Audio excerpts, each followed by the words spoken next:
have respect for the business. And for the game. And for the game, bro. Whether it's business or... Ladies and gentlemen, here he is. We got... What do you got with you? Buddy. Did you bring a puppy with you? He's not a puppy, man. No, but he's a doggy dog. What do you got here? Ladies and gentlemen, we have Cody Lewis. About a 5-year-old pit bull here. Oh, my goodness. Hey, Brindle? He is Brindle. Oh, he looks like my dog, Albert Bell, man. I'll show you pictures. Albert Bell. What's this guy's name? Loki. Hey, Loki. How you doing, man? Matt Sports. Matt, how you doing? Good to meet you. What you doing, bud? All right. I know, you want to sniff. All right. I felt bad yesterday. I left him at home for July 4th, so I felt bad about it. Like, I gotta take him somewhere today. Is he like one of the, like, does he not like the thunder and all that stuff? And I don't know. He doesn't, he's kind of a little timid and shy around people when he first meets them and stuff, but I don't know. He's scared of a lot of shit, actually. He banged his head off the oven the other day and ran into the living room because he got scared from the sound. So. Oh, my goodness. Yeah, he's a 80-pound brindle pit. And he's, 80. He's only about 60, 62. Yeah, he fluctuates between like 73 and 80. Well, depending on what my wife's feeding him. I was going to say, I left for like a month to go work in Illinois, and I left him at my parents' house with my brother's dog there, and my mom fed him so much, I'm pretty sure he's closer to 70 pounds when I came back. So he's a little chunky, but you're getting it off now, huh? Oh, you cute. Is he training with Dad now up at Aries Combat? No, he doesn't like when people come and do weird shit towards me. So if somebody's like swinging their arms around towards me, I think he's going to freak out, so I don't bring him up there. So he's not going to enjoy it. Matt Sports, this is Cody Lewis. If you stand up for us, Cody, real quick. We were trying to explain to him what a monster you are. You guys left me at the gate. Yeah. Stand up. All right. So we're trying to see how tall are you, man? About 6'1". 6'1"? No way. You're at least 6'2". I have boots on. Oh, okay. See, that's like the NBA players where the shoes are like an inch and a half thicker. So the answer is why are people not showing up to fights? Here it is. This is why right here, because he shows up to interviews with a brindle pit bull. Well, yeah, right. He's harmless. Oh, for sure, man. Sleeveless hoodies, you know people aren't playing. Yeah. That's how they know. I like it. No, I mean, you got to think, how many people do you know that are even over the, 200, 220, 230 that are actually in shape? Yeah. Not very many people. No. So, yeah, I think for a lot of those dudes, they just look at that. I think I'm exactly what Mike Tyson's measurements were at his prime fighting weight. I like 5'8", 240. Yeah. Totally different body composition. Well, I don't know. Maybe you should get in the ring and just find out. Maybe I should. You never know. You could be a really short running back at 5'8", 240. If I had any athleticism. I've been doing this new thing with my wife where sometimes those little guys are hard to tackle, though. Yeah. They are, but you got to be fast. I'm not fast. That's true. I never was fast. I've been doing this thing with my wife now where I go, hey, can I show you how athletic I am? And it's things like I'll try and do a pop-up from the ground, and it usually ends up with me breaking a table or one of those. So you mean on your back? Flip? What do you mean pop up? So I'll a burpee? Yeah. So I'll be on my hands and knees, and I say, you want to see how athletic I am? And the whole idea is I'm just gonna pop myself up to my feet. Okay. And I do it. I can do it, but I usually fall after I do it. I thought you might you were gonna lay on your back and flip up to your feet. I was kind of impressed. Oh no, come on! I can't do that. I can't even touch my toes, bro. There's no way that stuff's happening. These hamstrings are not very loose at all. Can you touch your toes? Yeah. Yeah? I can put my palm on the ground. Can you really? Dang. Yeah. I'm Wow. pretty flexible for a big person. Yeah. You do yoga? Not that I would ever do any crazy jiu-jitsu things from being flexible or anything, so Yeah. don't look for that in case that guy's watching. You into yoga at all? No, I kind of want to, but I've never done it. Dude, it's great for your whole body. It's just a good stretch at the end. I only do it maybe once a week, if that, but it ties everything together. It helps prevent injury, too. No, I agree. I've always wanted to, just never really came across anywhere convenient, I guess. It was close enough to me. Or so I people saw I knew, you're out in Jefferson, out of the deep east side, right? Due south of Ashtabula. Am I wrong on that? No, that's a different. So you're looking. That's Cody Lewis that you were looking up. Oh, that's the other one. That's the other Cody Lewis. Yeah, that happens frequently. Yeah. Okay. Somebody's messaging me. This was 2-3 months ago. Hey, I got your ticket links all set up. Sending me all this stuff on Facebook. I'm I have no idea what you're talking about. And I was like, I think you're looking for this other guy named Cody Lewis, but he's 170 or something, or 160. I don't know exactly where he fights at, but Yeah, that's happened multiple times. They did the same thing. They sent him a link or something for one of my things. When I first tried to book you for Cleveland's Finest when we started Savage MMG up, that's what I did. I contacted the other Cody. Yep. Yeah. That happens a lot. Easy mistake. So where are you from? Originally, I'm from Cuyahoga Falls. That's where I grew up and everything. Right. Moved out to Kent when I started going to school there, and I've still been there. I don't know. I guess Still it's been Kent? 8-9 years now. Yeah. Okay, right on. That's awesome, So it's man. not too Where in bad. Kent are you? Right by downtown. Okay. Literally like a block. That's pretty much Right on. between. It's real convenient to pretty much go to any bar, restaurant, whatever. Just walk there, walk home, walk a block away. But I used to live on with South him, of Peister, man. It was a real good time. We had very close. Dude, we had I'm on Main Street. Oh, so. right on, man. The drive-through liquor store was in our backyard. Okay, yeah. I don't even know what that's called now. University Drive. Yeah, whatever it was called. That's where I went before I turned 21 to get all my alcohol. Nice. So Me too. That's where I was going at 17.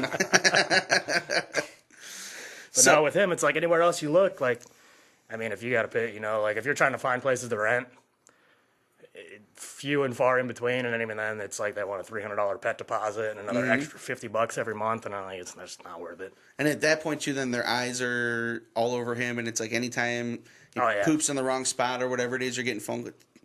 Yeah, dude, I had to rent for years of pit bulls. It's bullshit. The stuff that people put you through. Yeah, it sucks. But, they're awesome dogs to have, man. I agree. They're the only dogs that I think I'll have.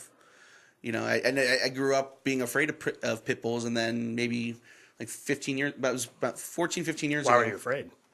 Because my mother told me they were vicious, and so... Yeah. She learned that by watching, the local news and all that. I guess so, but it was weird because we had an aunt that had dogs, too, that she had these, huge Rottweilers, and they were, the gnarliest... most vicious dog. She would hit him in the heads with pipes and stuff.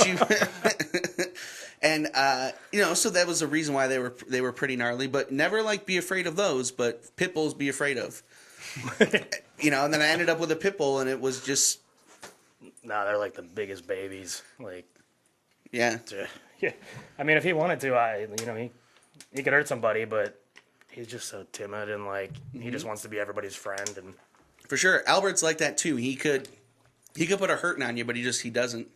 Yeah, I've had other dogs literally barking, growling in his face, and he'll just sit there and kind of act confused a little bit, I don't know what this is, but okay. Albert, Can we go back to playing now? Yeah, Albert, he's been in a couple fights, but they haven't been fights. They've been these other dogs get these. Hey, Carney, are all the mics on? We're real echoey here.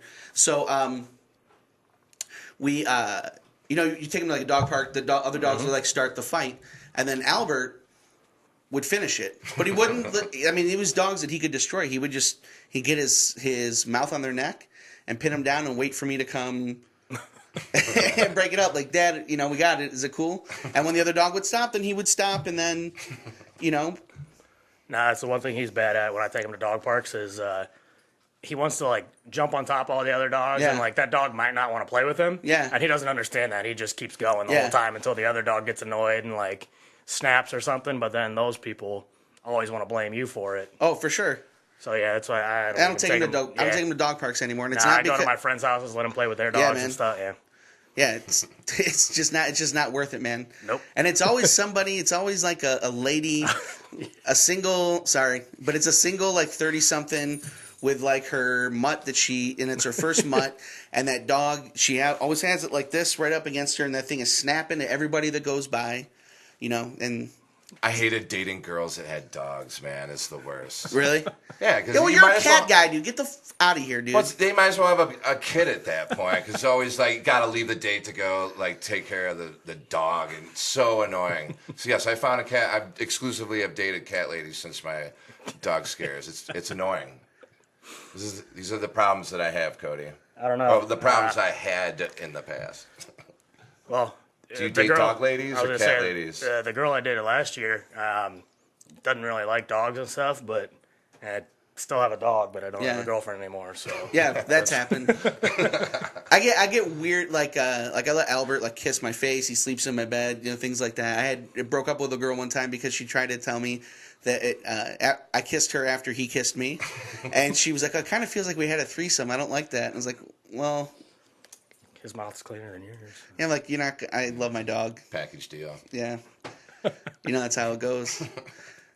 Yeah, definitely. So it's nice to see that, other people have also broken up with girls over the dogs. I'm sure it was another reason, but, There's a lot of other reasons, but, Yeah. I just like to say that one. Yeah. That one's funnier. So you finally got a fight, man.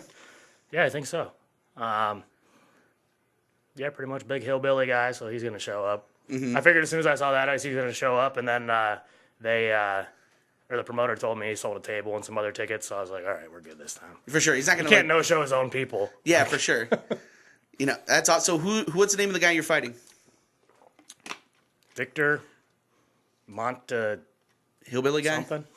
Victor Monta Hillbilly guy is who he's fighting. Where are you fighting him at? Yankee Lake, right by Youngstown. For the people that don't know all the hillbilly stuff that goes on there. Yeah, right down by Youngstown. I think it's closer to Youngstown than Warren. But, yeah, it's almost in Pennsylvania. Right. It's out in right Amish country. Those fights are, I've only been to one of the fights out there at Yankee Lake. They are so much fun.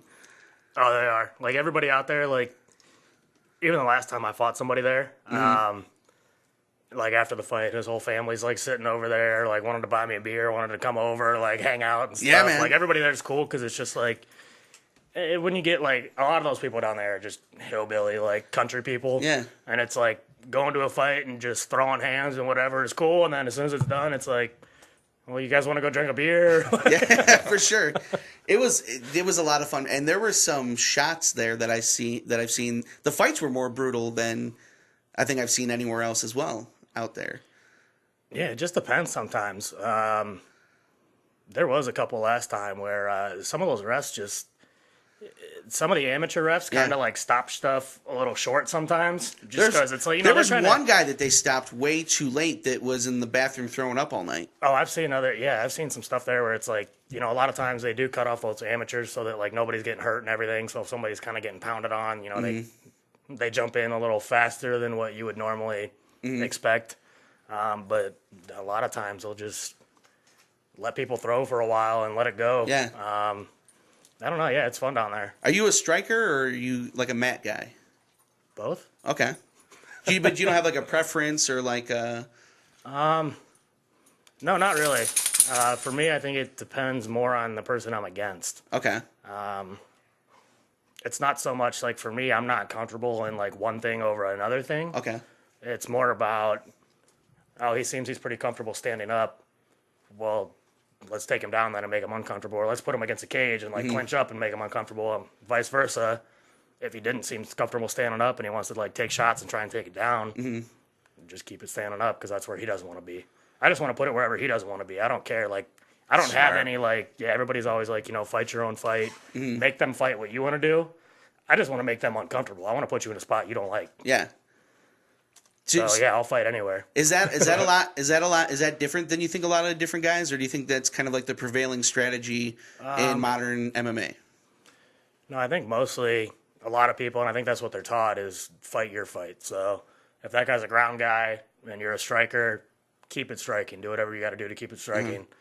But I don't know. Then there's a lot of other times where, you got two people that are big strikers that go against each other and they grapple the entire fight and end up on the ground. So I don't know. It goes back and forth, but I think for the most part, the prevailing wisdom at this point, I think, is, fight your fight.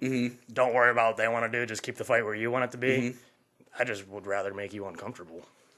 And you really could, man. He's I've never actually been, I'm not a fighter or anything, obviously. And I've never been in a ring with this guy, but I know someone that has this guy, Macho Fatness. Actually, one of your last fights, he took a nice body slam from you. You hurt him pretty good. Yeah, no, he had to get dragged out with a cape over his head. I don't even think he saw where he was going. No, it was real embarrassing. And I hear that he didn't have sex with his girlfriend that night. Well, no, I think he tried to, and she was just like, I'd rather go look at Cody's Facebook than... We're going to talk more about Cody's Facebook after this commercial break, guys. You are watching Podcasting Dangerous. If you're enjoying our highlight videos, come check out Podcasting Dangerous live every Wednesday from 6 p.m. to 8 p.m.